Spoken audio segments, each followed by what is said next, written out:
అండి చాలా కాంపిటేటివ్ ఎగ్జామ్స్‌లో మీకు స్క్వేర్ రూట్స్ ఇస్తుంటాడు కదా! Square root numbers ఇస్తుంటాడు.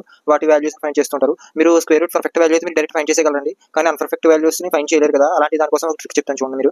మీకు స్క్వేర్ రూట్ 25 అంటే మీకు 5 అని డైరెక్ట్‌గా వేస్తారు. అలాగే 36 అంటే 6 అని తెలిసి కూడా వేస్తారు. అలాగే 121 అంటే 11 కాబట్టి తెలిసి కూడా వేస్తారు. అలాగే రూట్ 144 అంటే 12 కూడా వేస్తారు. అదే మీకు రూట్ 37 లాంటిది ఇచ్చాడంటే రూట్ 72 లాంటిది గాని రూట్ 104 లాంటివి ఇలాంటి నంబర్స్ అంటే నాన్ పర్ఫెక్ట్ స్క్వేర్ రూట్స్ ఇచ్చినప్పుడు వాల్యూస్‌ని ఫైండ్ చేయడం ఈజీ అండి చాలా. ఒకసారి చెప్తాను చూడండి. ఫస్ట్ ఆఫ్ ఆల్ మీకు రూట్ 37కి పర్ఫెక్ట్ స్క్వేర్ రూట్ ఎక్కడ వస్తుందో చూసుకోండి. అంటే రూట్ 36 వస్తుంది.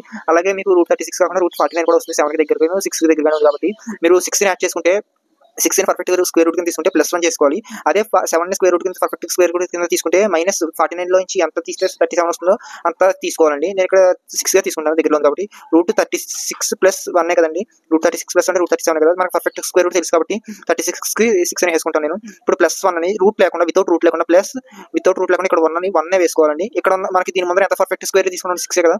6ని డబుల్ చేసి తీసుకోవాలండి. అంటే 12 కదా! 12 తీసుకుంటాం.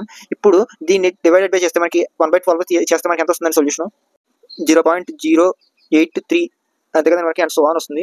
దీన్ని బట్టి మనం ఈ వాల్యూని ఏమైనా చేసుకోవచ్చండి 6 ప్లస్ 0.083 అంటే 6.083 అండి. దీని రూట్ 37 పర్ఫెక్ట్ రూట్ వచ్చేసి పర్ఫెక్ట్ రూట్ వాల్యూ వచ్చేసరికి 6.083 అండి. అలాగే రూట్ 72 కూడా చేద్దాం. రూట్ 72కి నేను ఇక్కడ మీరు 8 తీసుకోవచ్చు, అలాగే 9 కూడా తీసుకోవచ్చు. 8 తీసుకుంటే 64 ప్లస్ ఎంత యాడ్ చేస్తే 72 వస్తుందో తీసుకోవాలి. అలాగే 9 తీసుకుంటే మైనస్ చేద్దాం. ఇక్కడ నేను మైనస్ తీసుకుంటాను మీకు అర్థం కోసం. 9 తీసుకుంటే 9 తీసుకుంటే 81 కదా పర్ఫెక్ట్ రూట్. అలాగే నేను రూట్ 81 తీసుకున్నాను. ఎంత మైనస్ చేస్తే దీనికి 72 వస్తుందండి 9 కదా 9 తీసుకున్నాను నేను. ఇప్పుడు చూడండి రూట్ 81 అంటే 9 వేసుకుంటాను నేను.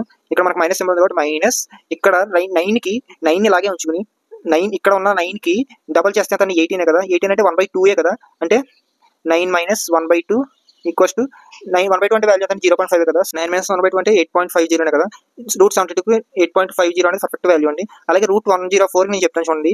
104 నేను ఇక్కడ మనం 121 అంటే 11 స్క్వేర్ అని తీసుకోవచ్చు 121 అలాగే మనం 10 స్క్వేర్ అని తీసుకోవచ్చు అంటే నేను 10 స్క్వేర్ తీసుకుంటాను దగ్గర మన ఇష్టం మనకి ఏది సింప్లిఫికేషన్ ఈజీగా ఉంటుంది అనుకుంటే అదే తీసుకోవచ్చు. 10 స్క్వేర్ తీసుకున్నాను. 10 స్క్వేర్ తీసుకున్న తర్వాత అంటే 10 స్క్వేర్ అంటే 100 కదా 100 ప్లస్ చేస్తాను కదా 4 వచ్చేది +4 అంటే దీన్ని 10 రాసుకున్నాను నేను ప్లస్ కదా మనకి ప్లస్ కదా మధ్యలో ప్లస్ రాసుకున్నాను 4 అలాగే రాసుకున్నాను 10 అని డబల్ చేసి రాస్తే 20 కదా 20 రాశాను.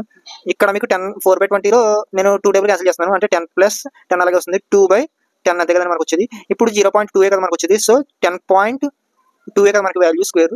సో స్క్వేర్ రూట్ ఆఫ్ 104కి పర్ఫెక్ట్ రూట్ వాల్యూ వచ్చేసి 10.2 అండి. సిమిలర్ మోడల్ రూట్ 133కి మీరు ఆన్సర్ చేసి ఆన్సర్ని కామెంట్ చేయండి. ఇలాంటి ట్రిక్స్ కోసం ఇప్పుడు ఛానల్ సబ్స్క్రైబ్ చేసి సపోర్ట్ చేయండి.